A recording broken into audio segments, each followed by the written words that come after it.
Bon après-midi, mesdames et messieurs, et bienvenue au webinaire d'aujourd'hui. Je vous rappelle que cette téléconférence est enregistrée. À ce stade, les participants sont en mode écoute seulement. Pour ceux d'entre vous qui êtes au téléphone et qui avez besoin de l'aide d'un téléphoniste pendant l'appel, veuillez appuyer sur étoile 0. Les participants sur l'Internet qui ont besoin de soutien doivent se servir de la fonction de dialogue affichée à l'écran. Je vous cède à présent la parole à Erin Leith, directrice à la FCISS. Bonjour et bienvenue au webinaire Ce rappel d'aujourd'hui intitulé « Nouvelle réalité, nouvelle façon, traitement concomitant de la dépression majeure et de la dépendance à l'alcool ». Je suis Erin Leith, directrice ici à la FCISS et je suis heureuse d'animer cette séance. Nous lançons la 10e saison de Ce rappel. Au cours des 4 prochains mois, la FCISS réunira des personnes innovantes qui partageront leurs récits pour que vous puissiez participer aux conversations et entendre de nouvelles méthodes, outils et résultats d'amélioration. Tandis que je présente nos conférenciers invités, j'aimerais vous demander, vous également, de vous présenter dans la boîte de dialogue. Dites-nous qui vous êtes et d'où vous venez. Aujourd'hui, nous sommes accompagnés de Tracy McArthur, vice-présidente principale et responsable des services cliniques à CAMH. Elle compte plus de 20 ans d'expérience en soins de santé universitaires. Elle est une leader et une visionnaire axée sur les résultats. Elle a été une leader innovante sur le plan de la mise en œuvre au Canada de diverses initiatives visant à améliorer l'intégration des systèmes de santé sur le plan de l'aiguillage, des services d'imagerie et de dossiers de santé électronique. Nous avons aussi le Dr Andrei Semorkalov, qui est psychiatre et clinicien scientifique à CAMH. Le Dr Semorkalov a un excellent bilan d'activités de mise en œuvre qui comprennent l'utilisation de nouvelles approches de traitement dans la pratique clinique et il joue un rôle actif dans l'élaboration des cheminements de soins cliniques pour la dépression majeure et la dépendance à l'alcool. Comptant plus de 12 années d'expérience,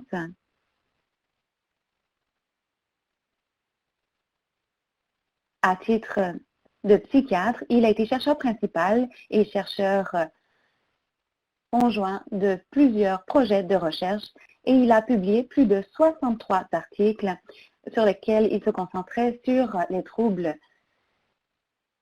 associés à la toxicomanie. En 2014, il a reçu le prix du médecin de l'année à CAMH. Enfin, Mme Seema Awan, qui est directrice du programme de parcours de soins intégrés à CAMH, son rôle actuel vise à concevoir et mettre en place des cheminements cliniques intégrés pour la toxicomanie et la santé mentale à CAMH et ailleurs. Ce travail a été reconnu par d'autres hôpitaux et d'autres organismes provinciaux de la santé et en 2016, le programme de soins intégrés CAMH a reçu le prix de l'excellence en santé mentale et en amélioration de la qualité du Collège canadien des leaders en santé. Mme Awan a établi des collaborations internes et externes avec des programmes cliniques, des recherches, de l'éducation et travaille étroitement avec des dirigeants, des cliniciens et des médecins. Elle est certifiée Lean Six Sigma en gestion de projet également en vue d'amélioration de la qualité. Mme Awan siège sur un grand nombre de comités hospitaliers et elle est championne de l'intégration des soins. Nous avons nos productrices, Sheena Powell et Katrina Dumont, qui sont en coulisses ici à Ottawa et nous sommes heureux d'accueillir plus de 60 participants sur l'appel d'aujourd'hui. Bienvenue à chacun d'entre vous. Quelques questions d'ordre administratif avant de commencer l'exposé d'aujourd'hui. L'interprétation simultanée est offerte pour tous les webinaires sur appel de la FCISS. Veuillez noter que ceci peut occasionner quelques pauses dans le dialogue. Nous vous invitons à vous servir de la langue officielle de votre choix lorsque vous saisirez vos questions et observations dans la boîte de dialogue. Pour veiller à ce que l'on utilise notre temps au meilleur possible, l'écran est scindé en deux pour que vous puissiez voir à la fois l'exposé anglais et français au même moment. Il y aura un petit retard pour faire dérouler les diapositives en français. Si vous souhaitez agrandir l'un exposé ou l'autre, veuillez cliquer sur les 4 flèches diagonales en haut à droite de l'exposé pour obtenir le plein écran. Veuillez noter que si vous agrandissez l'exposé au plein écran, la boîte de dialogue sera temporairement couverte. Vous pouvez revenir à l'écran original en cliquant de nouveau sur les 4 flèches diagonales. Sur l'appel d'aujourd'hui, nous allons aborder les objectifs suivants. Pourquoi les parcours de soins sont-ils si efficaces pour améliorer la coordination des soins pour les populations complexes et à risque? Comment l'approche Da Vinci peut-elle être adaptée dans divers milieux? Et pourquoi trouve-t-elle écho chez les prestataires et les patients? en plus des employés, comment les employés sont-ils formés? Comment ce modèle de réussite de partenariat interdisciplinaire se diffuse-t-il partout en Ontario et permet-il d'améliorer l'expérience des soins ainsi que les résultats de santé pour les clients et leurs familles? J'aimerais à présent céder la parole à nos intervenants de CAMH.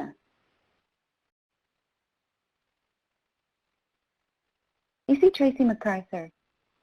Je parlerai très brièvement avant de céder la parole à mes collègues qui entreront dans le détail de l'initiative. Mais je voulais vous donner un peu de contexte en vous explicitant le milieu. CAMH porte 4 chapeaux. Nous sommes des leaders en soins cliniques. Nous sommes le plus vaste hôpital de toxicomanie et de santé mentale au Canada. Mais notre deuxième chapeau est un rôle de recherche. Nous aimons penser que notre travail vise à desservir le client d'aujourd'hui, mais également le client de demain. Nous sommes un grand partenaire d'enseignement. Nous sommes affiliés à un certain nombre d'universités, surtout l'Université de Toronto, où nous formons la majorité des psychiatres de l'Ontario et un certain nombre d'autres professionnels de la santé. Et nous avons aussi un rôle de leader au niveau provincial, visant à élaborer des politiques, à définir l'environnement des politiques publiques et défendre diverses initiatives associées à la santé mentale. Je vous laisserai examiner certaines des statistiques à loisir concernant CAMH, le Centre de toxicomanie et de santé mentale. Or, nous avons un grand environnement hospitalier, mais nous avons aussi un grand environnement de services externes. Et de plus en plus, nous reconnaissons l'importance de la collaboration avec la communauté au sens large afin d'établir de véritables partenariats en santé mentale pour composer avec la multitude de difficultés auxquelles fait face notre population. Nous sommes donc au centre-ville de Toronto. Nous avons 2 sites principaux. Or, nous participons aussi à des activités partout en Ontario grâce à des services de soutien. Nous avons créé une vision il y a un certain nombre d'années et nous souhaitons terminer cette stratégie en 2020. Celle-ci comprend 6 piliers. D'abord, améliorer les soins. Évidemment, nous avons un intérêt pour la reddition de comptes et le perfectionnement professionnel. Nous avons un énorme projet de redéploiement qui vise à créer un cadre propice au rétablissement et à la guérison. Et pour ceux d'entre vous qui êtes de la région de Toronto, vous verrez que nous avons mis en place des installations aux installations de Queen Street, qui est fondée sur l'idée que l'on veut éliminer les cloisons entre notre clientèle et la communauté et créer un campus intégré dans la région des rues de Queen et Ossington à Toronto. Et nous avons un énorme investissement dans la recherche et l'innovation, ainsi que dans l'éducation, et nous jouons un rôle important en matière de promotion du changement social et de promotion de politiques de santé publique. Pour ceux d'entre vous qui vous intéressez à la réadaptation, il y a autre chose qui nous a aidés, nous, afin de réussir.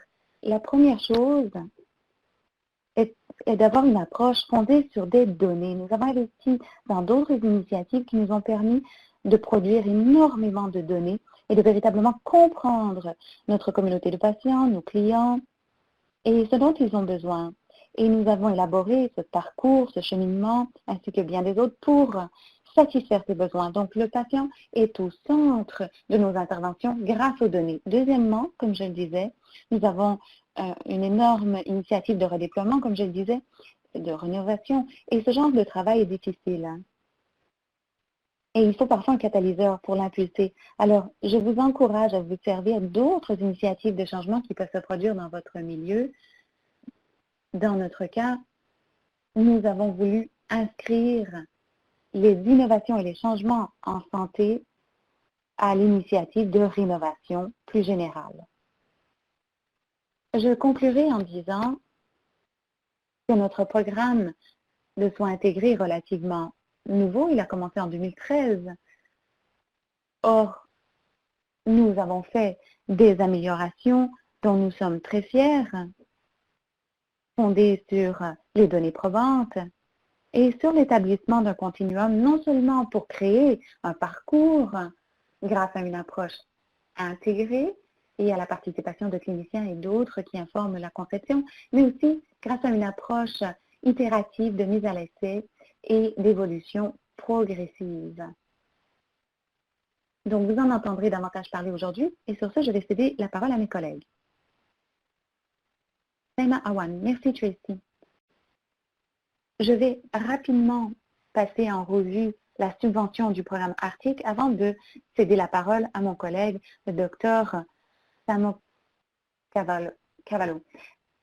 Alors, le programme Arctic est un modèle éprouvé pour accélérer la mise en pratique des données de recherche à l'échelle du système de santé pour contribuer à l'amélioration des soins de santé en Ontario. Nous allons vous présenter ce qu'a fait CAMH sur le plan des parcours pour la toxicomanie ou la dépendance à l'alcool et la dépression majeure, et j'espère que vous trouverez des similitudes avec vos cadres qui vous permettront de l'utiliser aussi. Le programme Arctic soutient et accélère l'utilisation des données probantes en fournissant une structure, une infrastructure, et c'est copiloté par Qualité des services de santé Ontario et le Conseil des hôpitaux universitaires de l'Ontario. Le projet Da Vinci a été choisi parce qu'il est soutenu par le programme Arctic pour innover en santé.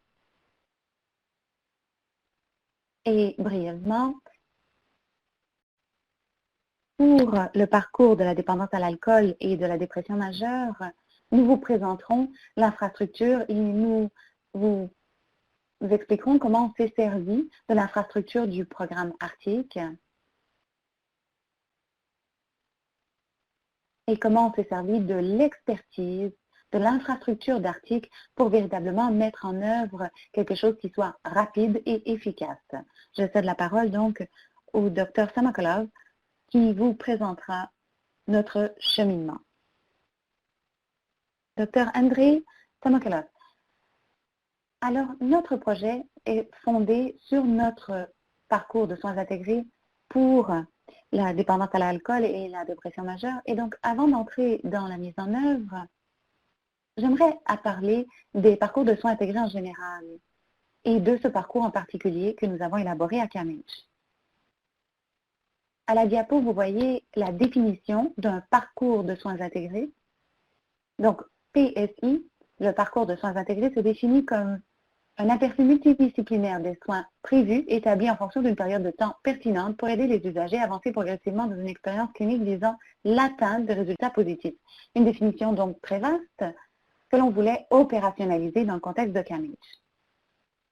À chaque fois qu'on a mis en place un nouveau parcours, on a voulu examiner la situation de l'environnement. D'abord, il faut clairement définir la population visée. Qui sont ces personnes que nous allons traiter? Par exemple, avec notre parcours, nous allons traiter des gens qui sont dépendants à l'alcool et souffrent de dépression majeure. Alors, quels sont les résultats et quelle est la mesure des résultats escomptés? Changement dans les tendances de consommation d'alcool et également dans la situation de dépression majeure. Par ailleurs, on voulait aussi définir qui seraient les membres de l'équipe qui offriraient les soins et comment ces soins seraient prodigués. Donc, une description de l'équipe, les rôles et responsabilités de chacun des membres, ainsi que l'algorithme de traitement et le processus décisionnel. Comment les décisions cliniques sont-elles prises?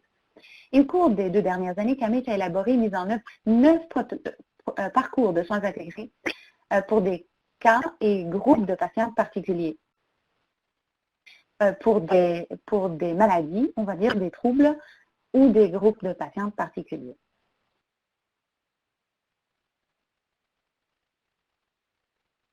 Alors, pourquoi le traitement concomitant de la dépression majeure et de la dépendance à l'alcool? Au tout début, on a réalisé que ces deux situations étaient très présentes dans notre environnement. Et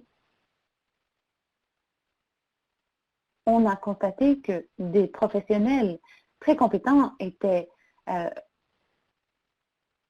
fort capables de traiter ces problèmes séparément, mais rarement simultanément.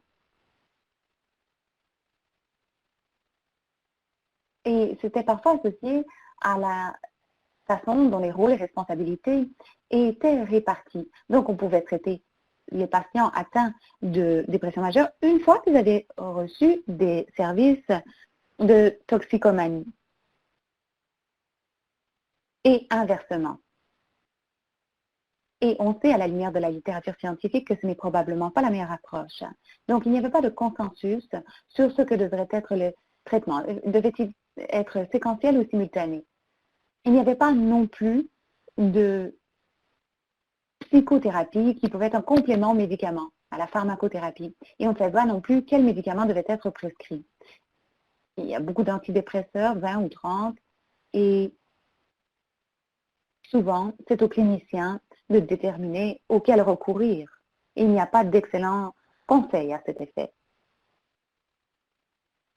On a aussi examiné les données d'enquête sur la population pour ces deux problèmes.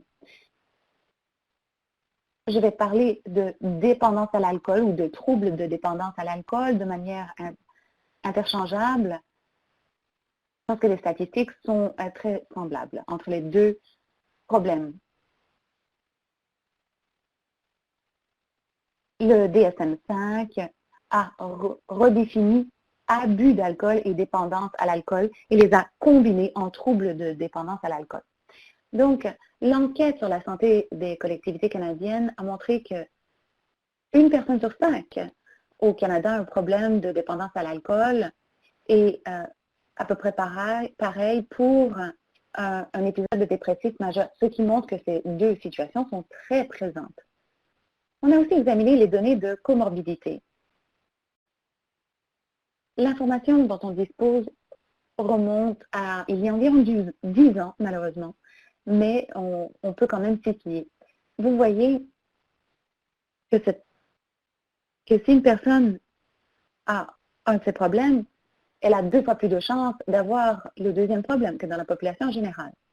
Ce qui montre que ces deux problèmes ont beaucoup en commun. Et que souvent, ils interagissent l'un sur l'autre. On a aussi regardé quel était le fardeau socio-économique de ces deux conditions. Nous n'avons pas de données sur la concomitance des deux, mais nous avons des données sur chacun. Je fais partie d'un groupe qui fait beaucoup de recherches sur les conditions associées à l'alcoolisme et nous pouvons dire qu'il y a plus de 80 états pathologiques associés à l'alcool et au jeu. On parle de cancer, de problèmes de foie, de pancréatite, épilepsie, maladies cardiovasculaires et ainsi de suite. L'un dans l'autre, les problèmes dépressifs représentent 40,5% de la qualité de vie ajustée tout au long de la vie. Et l'alcool, 9,5%. Au Canada, on sait que l'alcoolisme est responsable de 37% du fardeau socio-économique et qu'il coûte au Canada, à l'économie canadienne, environ 40 milliards de dollars par année. Par ailleurs, sur le plan de la mortalité, l'alcoolisme occasionne environ 4 000 décès par année. Et cela est associé à une consommation excessive d'alcool. On a aussi examiné les données cliniques de CAMH pour déterminer quel programme devait accueillir le parcours de soins intégrés. Voici les données issues du service qui reçoit la majorité des patients souffrant d'alcoolisme. Donc, on s'est servi de l'échelle de dépression pour déterminer quelle était la sévérité de la dépression. On savait que beaucoup de personnes avaient des symptômes dépressifs, mais on ne savait pas que le problème serait aussi étendu que ce qu'on a constaté. Ce qu'on a constaté, c'est que 85% des patients qui souffrent de dépendance à l'alcool présentent également des symptômes dépressifs. Et plus de 60% de ces patients souffrent de dépendance à l'alcool modérés ou graves. En résumé, on a constaté que ces problèmes étaient prévalents et fortement comorbides. Il y a des liens de causalité entre eux. Les deux sont trop peu traités et nous n'avons pas d'excellentes méthodes de traitement. Nous avons de faibles taux de rétention chez les patients en conséquence de ces mauvais traitements et il nous faut une approche nouvelle pour les traiter. Pour ce faire, nous avons réuni un grand groupe de scientifiques, d'administrateurs, de gestionnaires de projets, de cliniciens, et nous avons conçu ce parcours. Ici, sur ce diagramme, vous avez la structure principale de l'équipe qui entoure le client. Vous avez le médecin qui accueille et évalue le patient et lui prescrit des médicaments. Il y a aussi le pharmacien qui peut répondre aux questions associées à la pharmacothérapie et comment le patient composera avec des effets secondaires, des questions, et pour veiller à ce qu'on ait une meilleure conformité, ce qui est très faible d'ailleurs chez ce patient. On a un psychologue ou un thérapeute aussi qui suit le manuel que nous avons élaboré. Nous avons une infirmière qui est à l'heure actuelle davantage gestionnaire de cas et du personnel administratif qui joue un rôle administratif et qui aide le patient à obtenir des rendez-vous et administre également les questionnaires dont on se sert pour orienter la prise de décision clinique. L'algorithme de pharmacothérapie est déterminé selon diverses choses qu'on a pu examiner pendant l'analyse documentaire. N'en voici qu'une. Quoi qu'il en soit, c'est une des publications les plus importantes sur lesquelles on a fondé le parcours. Dans le cadre de cette étude, on s'est servi de 2 médicaments, un antidépresseur et un médicament pour l'angoisse pour contrer à la fois la dépendance à l'alcool et la dépression. Et ce qu'on a constaté est très bien résumé ici. On a découvert que dans ce genre de population, le patient qui ne reçoit qu'un médicament n'a presque pas d'effet bénéfique par rapport à un placebo, alors que le patient qui reçoit les 2 médicaments d'emblée en bénéficie beaucoup. Et on s'est servi des résultats de cette étude pour établir l'algorithme de médicaments de CAMH, où on se servira des 2 médicaments à la fois. Le patient, donc, doit recevoir un antidépresseur et un médicament pour l'aider à composer avec ses envies. Alors, nous avons choisi l'algorithme suivant. Le premier choix étant sertraline et le deuxième choix, fluoxétine. Venlafaxine étant après et mirtazapine étant dernier, car c'est les résultats de nos études. Cependant, on constate qu'il est préférable d'avoir une utilisation concomitante, donc pour la dépression majeure et pour la dépendance à l'alcool. Donc, le deuxième choix, les 3 médicaments ont une efficacité similaire. Pour la dépendance à l'alcool, le premier choix est naltrexone, selon une étude, mais les deuxièmes choix sont encomprosate et topiramate, qui sont également efficaces en matière de dépendance à l'alcool. Mais notre premier choix demeure naltrexone. Nous avons un manuel de psychothérapie composé de 15 séances. La 16e séance étant une conclusion. Et l'idée de ce manuel de psychothérapie, je ne veux pas insister trop longtemps, mais il s'agissait de passer par une introduction et ensuite se concentrer sur la dépendance à l'alcool afin d'arriver à une abstinence ou une réduction importante de la consommation d'alcool pour améliorer la concentration et vers la toute fin de ces modules, des méthodes de prévention aux rechutes. On a commencé ce parcours de soins intégrés en 2013 et tout de suite, après le premier patient, on a compris que ça marchait. Un peu plus tard, lorsqu'on avait 10-15 patients, on a constaté qu'aucun n'avait décroché et qu'ils avaient tous amélioré leur situation. Donc, on a commencé à faire la collecte des données simplement pour voir si on pouvait comparer les résultats du cheminement de manière très scientifique et, si possible, comparer ces résultats aux patients antérieurs qui recevaient les traitements réguliers. À présent, nous avons des chiffres un peu plus évolués sur DaVinci, mais je vais laisser Simon parler. Donc, au tout début, avant notre demande au projet Arctique, on avait une cohorte de patients. Environ après un an du projet, on avait 37 patients. On a fait la collecte de données sur leurs habitudes de consommation d'alcool, leurs symptômes dépressifs, la gravité de l'état de manque et on avait des renseignements sur leur taux de rétention ou de décrochage.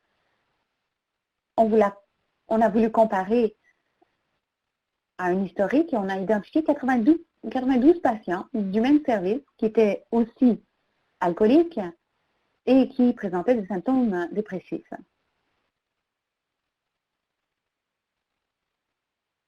Notre première découverte concerne les taux de rétention, qui étaient de loin supérieurs par rapport à la clinique traditionnelle. Vous pouvez examiner cette diapositive et la première chose que vous avez constatée, c'est que 50% des patients généralement décrochent après seulement un mois de traitement. Alors que presque tout le monde dans le programme, dans le parcours de soins intégrés, reste le premier mois, 90% restent le deuxième mois et les 4/5 des patients restent pour la durée complète des 16 semaines du projet. Sur le plan historique, après cette semaine, on a perdu quasi 80% des patients.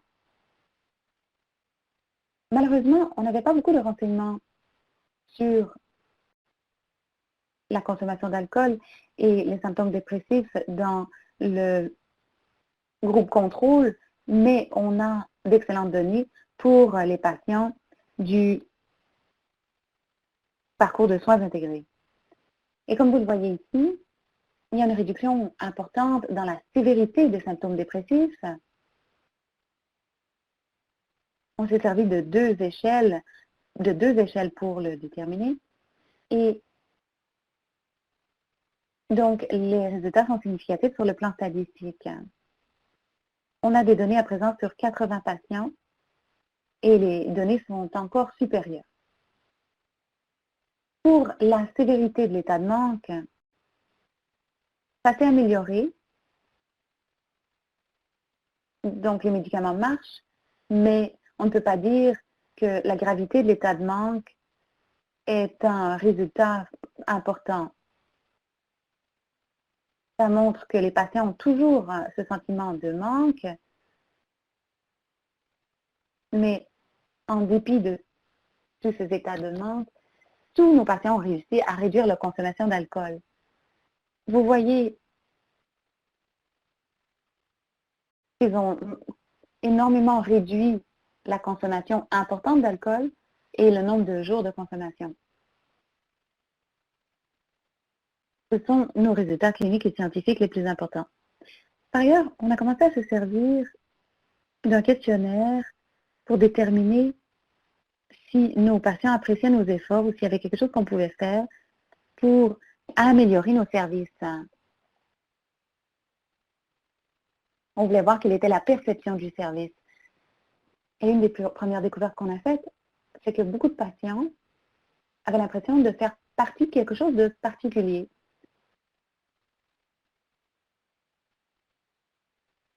Donc, c'était un tout nouveau projet à l'époque oui, il est intensif sur le plan des ressources, mais nos patients se sentent pris en charge et on le constate.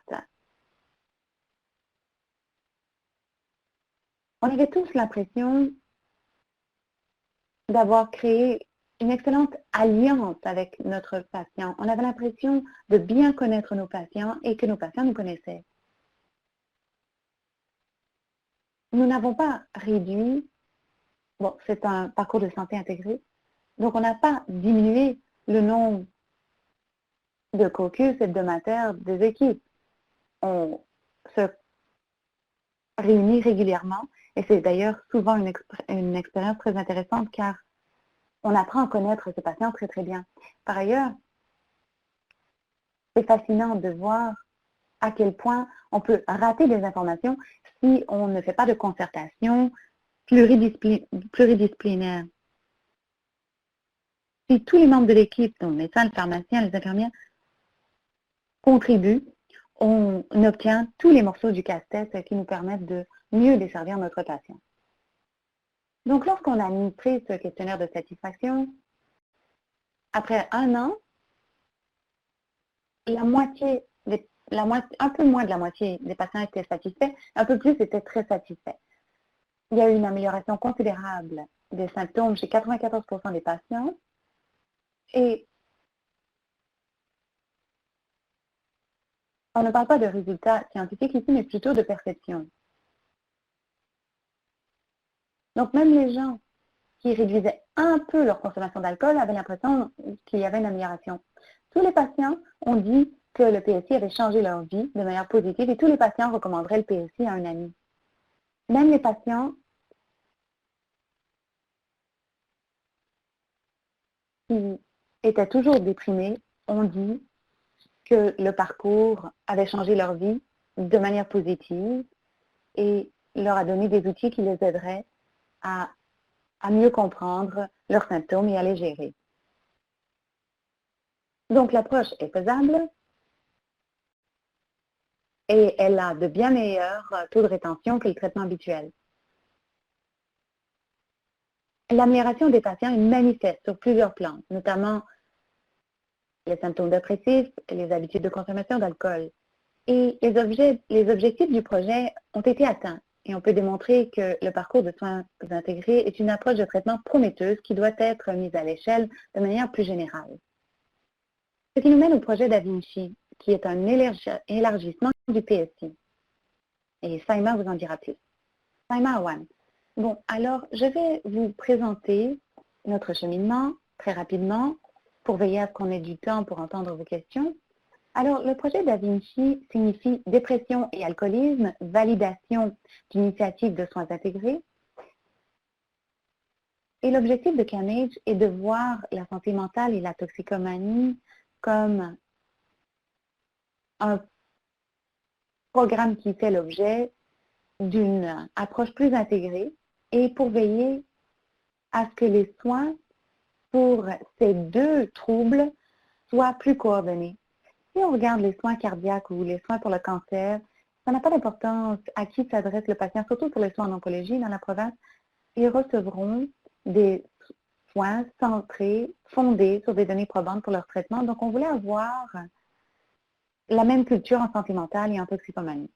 Les objectifs clés de DaVinci est d'abord la mise en œuvre du protocole ou du parcours plutôt dans divers milieux de soins.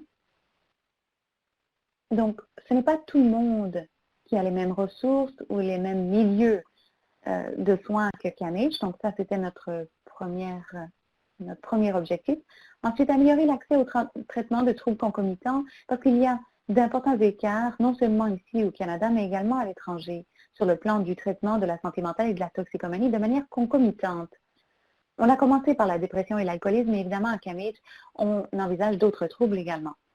L'intégration, c'est également important car on estime que pour la santé mentale et la toxicomanie, une approche par équipe et la coordination des soins ajoutent beaucoup plus de valeur au traitement reçu par le patient. L'efficacité, on voulait veiller à ce que les soins soient associés à des mesures parce que les soins axés sur les mesures offrent de meilleurs résultats selon la recherche scientifique. Et enfin, on voulait des soins centrés sur le patient, car c'est ce qui réussit le mieux dans tous les parcours déployés par CAMH. Donc, les sites qui relèvent du projet ARTIC ici dans la province sont divers. On a des centres universitaires de sciences de la santé, des hôpitaux communautaires et des équipes de santé familiale. Je vais vous présenter les diverses approches dont on s'est servi pour adapter ce cheminement selon le milieu clinique. Donc, à CAMH, nous avons le Centre de toxicomanie et de santé mentale CAMH, le Réseau universitaire de santé, RUS, le Centre de santé mentale Royal d'Ottawa. Et pour les hôpitaux communautaires, nous avons le Centre régional de santé de North Bay, Trillium Health Partners et le système de santé William Osler. Les équipes de santé familiale, nous avons Village, Inner City et Hamilton. Dans le système de santé, on ne voulait pas ajouter davantage de ressources, mais bien de se servir du cadre actuel pour voir si on pouvait mettre en œuvre ces changements. On s'est servi d'une approche qui est un plan de mise en œuvre actif. Et donc, rapidement, on commence par faire une exploration, c'est-à-dire qu'on tâche de comprendre dans quelle mesure le site est prêt, à quoi ressemble l'état des lieux actuel, et on fait une analyse des lacunes, des besoins cliniques, dont le renforcement des capacités pour diverses évaluations et traitements. Et ensuite, on travaille avec les équipes et on passe au processus d'instauration, où on met en place des processus de communication, comme les concertations interdisciplinaires, la reconception des processus, et aussi, on offre une formation particulière en pharmacothérapie, ainsi qu'aux interventions non pharmacologiques. Et ensuite, on fait une mise en œuvre initiale. Il s'agit d'un projet pilote et on se sert d'une méthodologie d'amélioration de la qualité pour faire des cycles PEEA, planifier, exécuter, étudier, agir, afin de veiller à garantir que ce que l'on fait fonctionne et à faire une évaluation initiale de la collecte des données initiales et un compte rendu auprès des équipes. Une fois qu'on a ajouté la méthode le plus possible et qu'on l'a rendue pérenne, on passe à une mise en œuvre complète. Et on offre évidemment du matériel éducatif et un plan de pérennité pour chacun des sites. Et ce qu'on a constaté, c'est que lorsqu'on tâche d'adapter le modèle clinique, il y a des éléments clés du parcours qui ne changent jamais, c'est-à-dire des algorithmes informés sur les données probantes, la valeur ajoutée que présente l'algorithme de médicaments particuliers, et évidemment, les soins fondés sur des mesures. Au départ, on était un peu inquiet car on avait des évaluations à faire au début, au milieu et à la fin du parcours, ainsi que périodiquement, mais on a trouvé que lorsqu'on se sert de mesures pour informer la prise de décision, les cliniciens l'apprécient et c'est intégré à leurs soins. Donc, avec ces éléments qui étaient en violet à l'écran, on a examiné quelles étaient les choses qu'il fallait prendre en considération lorsqu'on le met en œuvre dans divers sites. C'est là que, dans le cadre du projet Da Vinci, on a permis la thérapie de groupe ou individuelle. Et là où on avait une pratique médicale avec un seul thérapeute dans les groupes de médecine familiale, où il n'y a pas de thérapeute souvent, c'est là où on a mis en place le modèle qu'on appelle pratique médicale en solo, en se servant de l'intervention psychothérapeutique normalisée. Évidemment, on a voulu veiller à ce que les prescripteurs puissent être n'importe qui, non seulement les psychiatres, mais aussi les omnipraticiens, les spécialistes de la toxicomanie, et dans certains cas, les infirmières praticiennes. Donc, il fallait veiller à ce que notre cadre soit adaptable à tous ces milieux pour que ça puisse s'insérer dans le contexte clinique et offrir les meilleurs soins possibles pour les troubles en question. Je vais vous donner un exemple, celui de North Bay, le Centre régional de santé de North Bay. On a compris que les éléments de psychothérapie se faisaient dans une clinique distincte et les modèles cliniques de la santé mentale et de toxicomanie se font souvent en clinique privée. Donc, l'intégration de l'équipe virtuelle dans le cadre des concertations d'équipe a donné beaucoup plus de valeur au traitement du patient. C'est un des apprentissages clés. Et d'ailleurs, cela a permis d'établir un partenariat avec des organismes communautaires pour veiller à ce que la gestion de cas des patients qui passent de Da Vinci soit couverte. Donc, lorsque vous mettez en œuvre ce parcours dans la province, il est important de ne pas compter sur plus de ressources cliniques. Il faut composer avec ce dont on dispose. Et enfin, on a aussi mis en place des communautés de pratique parce que cela aide beaucoup les équipes. Elles partagent des récits, des leçons apprises et elles adaptent leurs protocoles au fur et à mesure, surtout au fil de la découverte de nouvelles données probantes. Et enfin, nous avons un site Portico dont on se sert avec un site provincial qui comprend toutes sortes de renseignements cliniques, des guides d'évaluation, des nouvelles, ainsi qu'un forum d'échange d'informations. Et pour l'avenir, on espère que Da Vinci deviendra la norme lorsqu'il sera question de traiter la dépression et la dépendance à l'alcool partout en Ontario et même au Canada. La carte Da Vinci a été reconnue comme pratique exemplaire par Agrément Canada. Et CAMH veille à ce que les données probantes issues de CAMH soient versées dans Da Vinci aussi souvent que possible. Nous avons 5 mois de plus dans la subvention Arctique. On se concentre sur la pérennité et sur la satisfaction des demandes continues pour le protocole Da Vinci que l'on souhaite mettre en œuvre dans divers endroits. Je vais à présent vous céder la parole car je crois qu'on voudra entendre vos questions et vos observations. Erin Leaf, merci beaucoup. Alors, merci à tous et à nos conférenciers pour cette excellente séance. Nous sommes prêts à répondre à vos questions. Nous voyons que vous saisissez vos questions à l'heure actuelle. Alors, veuillez le faire de sorte que l'on puisse y répondre après avoir répondu à celles qui ont déjà été envoyées. Je vais commencer par Maria, un peu plus tôt dans l'exposé. Il y a une question qui nous a été envoyée par Maria et on va demander au docteur André de nous dire. Elle dit quel est l'âge moyen des participants qui ont participé dans la première cohorte de 37 patients.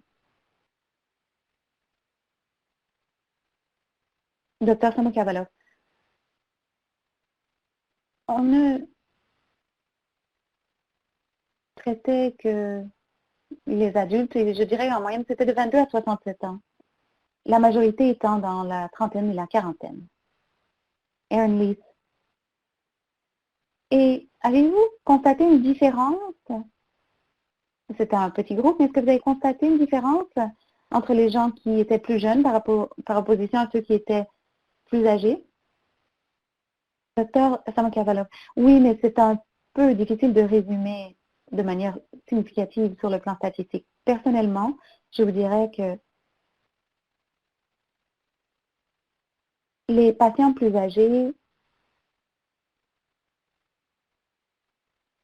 avaient davantage l'habitude des services de santé mentale. Donc, par exemple, le premier patient avait 62 ou 63 ans à l'époque de son inscription et il avait 30 ans d'expérience du système de santé, des intoxications, services d'urgence et ainsi de suite. Donc, plus âgé est votre patient, plus son cas est complexe généralement. Car sur le plan des probabilités, si leur problème avait été réglé dans le passé, ils ne s'adresseraient pas à nous. Mais je dirais qu'après l'âge de 55 ans, et plus près de l'âge de 60 ans, La plupart des patients étaient des patients qui ont commencé à boire plus tard dans la vie et qui sont devenus dépressifs plus tard dans la vie, suite à un événement important au milieu de leur quarantaine ou de leur cinquantaine. Et conséquemment, il n'était pas aussi complexe que ça à quoi on s'attendrait. J'espère avoir répondu. Anne-Louise, oui, merci beaucoup. Je fais fort sur une question qui a été posée ici. Je constate dans les diapositives que vous avez 100% de vos clients qui ont participé au PSI qui étaient satisfaits ou très satisfaits.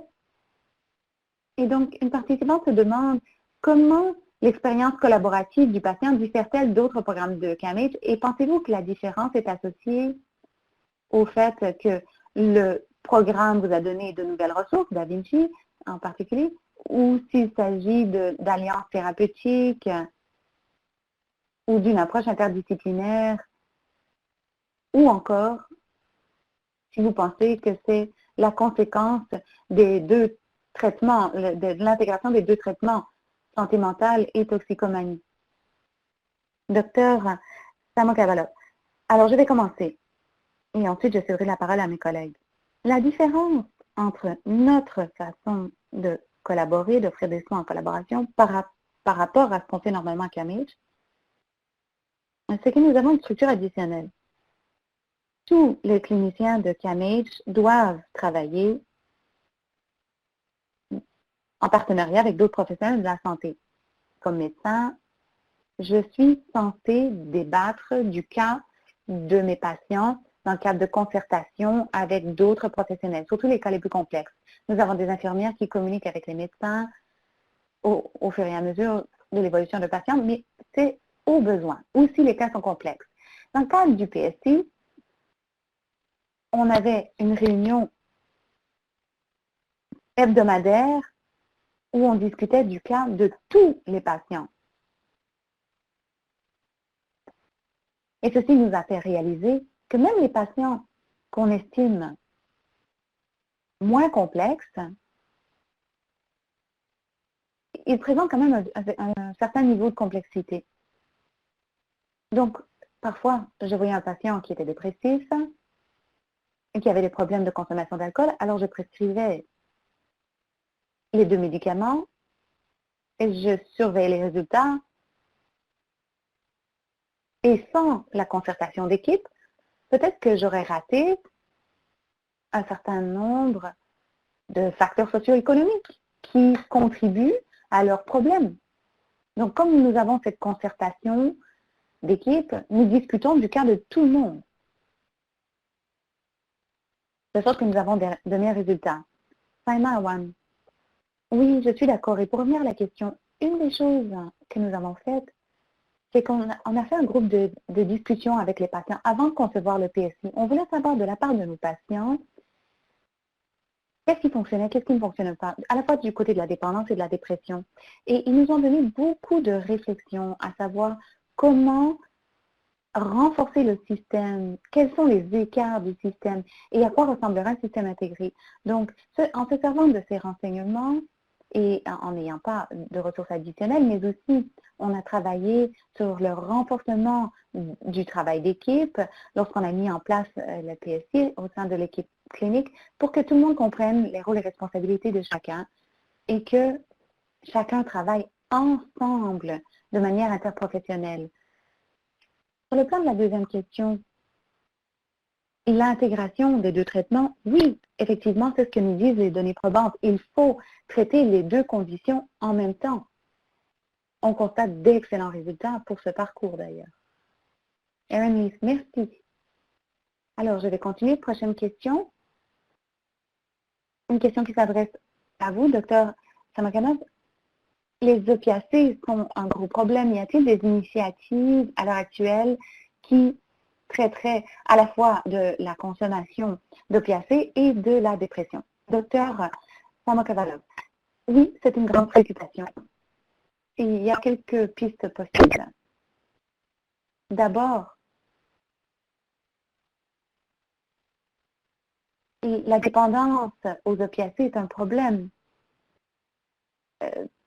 problème énorme et on cherche à n'exclure personne, mais si quelqu'un dépend de piacé, ne peut pas se servir de notre première méthode de traitement, notre premier médicament, car il ne fonctionne pas sur les opiacés. Par ailleurs, si quelqu'un est dépendant aux opiacés, il y a des traitements de remplacement qui se servent entre autres de méthadone pour aider les patients. Et ils ressemblent au PSI à certains égards, car ils sont souvent fondés sur des lignes directrices très élaborées. Et ces lignes directrices comprennent généralement les recommandations sur d'autres troubles. Et quelles sont les interactions entre certains antidépresseurs au niveau de méthadone, etc. Cela étant, ça ne faisait pas partie de nos priorités à CAMH, mais Saïma Awan, si vous permettez que je renchérisse, comme Tracy le disait, nous sommes un nouveau programme. Ça a commencé en 2013 et nous avons 7 parcours à l'actuel. Mais eux avec lesquels on travaille concernent entre autres, surtout pour le moment, la dépression. Une fois qu'on a mis en place le parcours pour la dépression, on travaillera sur des segments qui se concentreraient sur d'autres comorbidités qui se présentent avec la dépression. Et le protocole actuel est déjà très structuré et donc nous allons à présent nous tourner vers d'autres comorbidités. Aaron, bien, nous allons continuer de répondre aux questions, mais Sheena, notre productrice, va afficher notre questionnaire car votre rétroaction nous est très précieuse. On veut veiller à ne pas perdre cette occasion d'obtenir votre rétroaction. Mais nous allons continuer de répondre aux questions et d'y répondre au fur et à mesure. Alors, Madame Awan, je me demandais si vous nous parliez, bon, je sais que vous avez dit que le parcours est nouveau, il y a énormément d'appétit, vous êtes en cours de diffusion en Ontario, mais je me demandais quelles sont vos réflexions initiales sur l'impact économique, si on pense au triple objectif, meilleurs soins, meilleure qualité, meilleure valeur, quelle est la réduction, par exemple, du fardeau économique de la dépression et de l'alcoolisme. Mais je me demandais si vous pouvez nous parler aussi des résultats économiques ou encore le rendement sur le capital investi que vous constatez suite à la mise en œuvre de ce PSI. Saïma Awan, c'est difficile de voir des résultats déjà, mais nous sommes entrés en partenariat avec l'ICES de l'Université de Toronto pour faire une évaluation plus poussée des systèmes de santé pour tous les patients qui sont passés par nos parcours. Mais une chose qu'on peut dire, c'est bien qu'on ne l'a pas forcément étudié, un exemple, notre premier patient, James, qui évoluait dans le système depuis plus de 30 ans et qui recevait des soins fragmentés et qui allait sans doute aux urgences d'ailleurs, ça a été le premier à passer par le protocole Da Vinci et il s'est abstenu de l'alcool depuis 1 an et demi et ses symptômes dépressifs ont diminué aussi. Donc, si on se sert de lui comme exemple, on en a d'ailleurs beaucoup des patients comme James.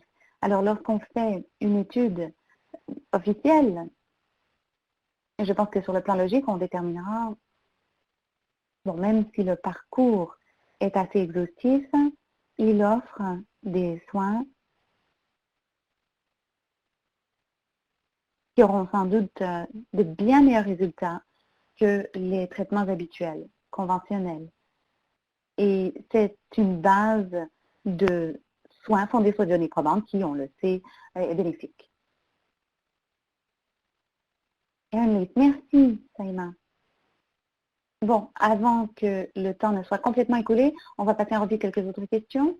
Tania se demande comment les concertations d'équipes virtuelles se produisent et s'il y a des incitatifs pour encourager les professionnels à y participer. Saïma Awan. Alors nous, on n'offre aucun incitatif. Mais ce qu'on a constaté avec ce parcours, ainsi que d'autres parcours, c'est qu'un grand nombre des cliniciens, des médecins s'adressent à nous, en fait. Et il y a un tel décalage dans notre système entre ce que cherchent les patients et les traitements qu'ils reçoivent, que ça les intéresse de passer du temps à ces nouvelles méthodes. Le docteur Samokavalov peut vous dire à quel point c'est le cas. Docteur Samokavalov, oui, d'abord, je suis d'accord avec ce que dit Mme Awan. Par ailleurs, comme clinicien en exercice moi-même, je ne pense pas qu'on a besoin d'un incitatif pour assister à des concertations d'équipe, pour échanger des renseignements sur nos patients. On a de la chance d'avoir un excellent groupe de professionnels très enthousiastes et avoir ces concertations depuis le début nous montre à quel point c'est utile. Et cela permet à chaque membre de l'équipe d'offrir de meilleurs soins aux patients. Et au final, c'est ce que l'on cherche tous. Donc, on n'a pas besoin d'incitatif du tout. Le patient et de meilleurs soins pour le patient, c'est l'incitatif dont on a besoin. Erin Lise, bien. Alors, je vais fusionner quelques questions. Il y a une certaine curiosité sur les praticiens de parcours de soins intégrés, comment ils travaillent avec les gestionnaires de cas. Peuvent-ils accéder à des parcours de soins intégrés en approchant, les patients peuvent-ils accéder au PSI en s'adressant à leur gestionnaire de cas s'ils ne travaillent pas directement avec CAMH? Docteur Samokavalov, eh bien,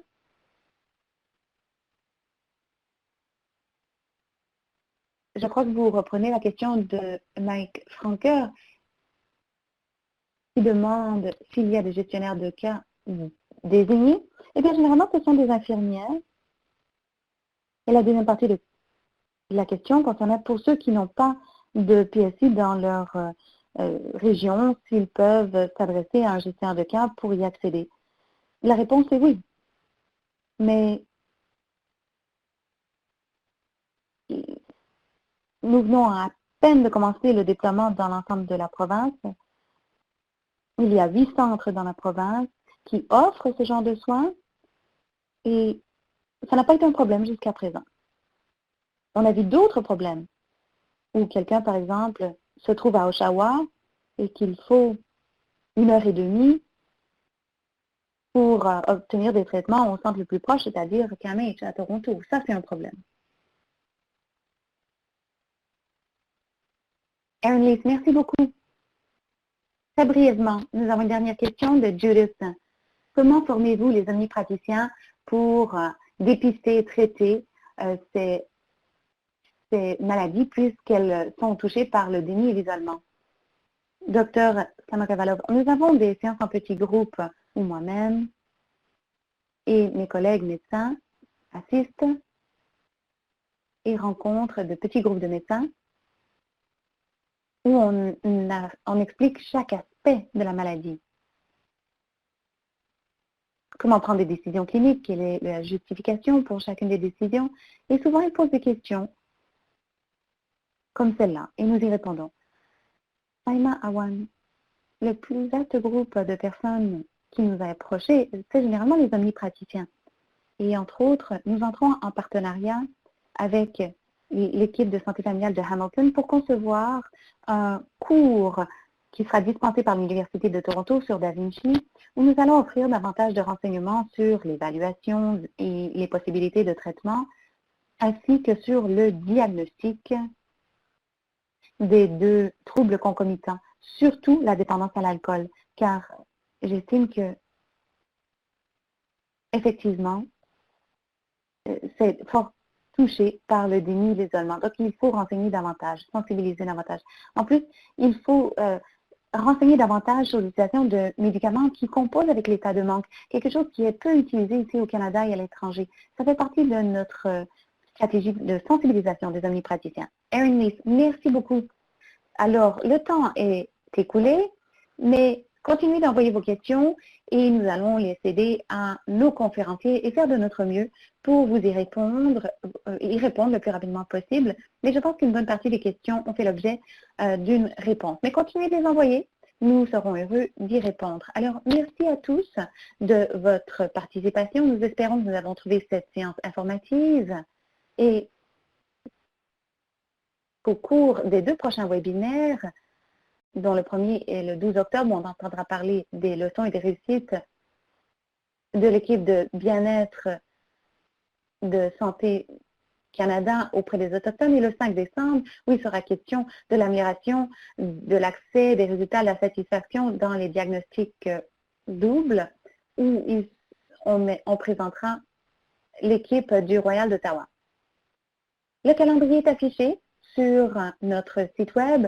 Vous pouvez aussi nous suivre par l'entremise des médias sociaux et du bulletin et surveiller aussi votre boîte de réception de courriel. Quiconque s'est inscrit aujourd'hui recevra automatiquement un courriel de la version sur demande de cette séance, dont tous les documents associés à aujourd'hui, un peu plus tard cette semaine. Merci encore à nos conférenciers, Tracy, André et Saïma, pour leurs excellents exposés, Shina et Katrina, qui travaillent en coulisses ici pour réaliser ces webinaires, et merci à vous, notre auditoire, d'avoir été des nôtres. Ceci conclut le webinaire d'aujourd'hui. Passez une excellente journée. Le téléphoniste, ceci conclut l'appel d'aujourd'hui. Merci de votre participation. Vous pouvez à présent raccrocher.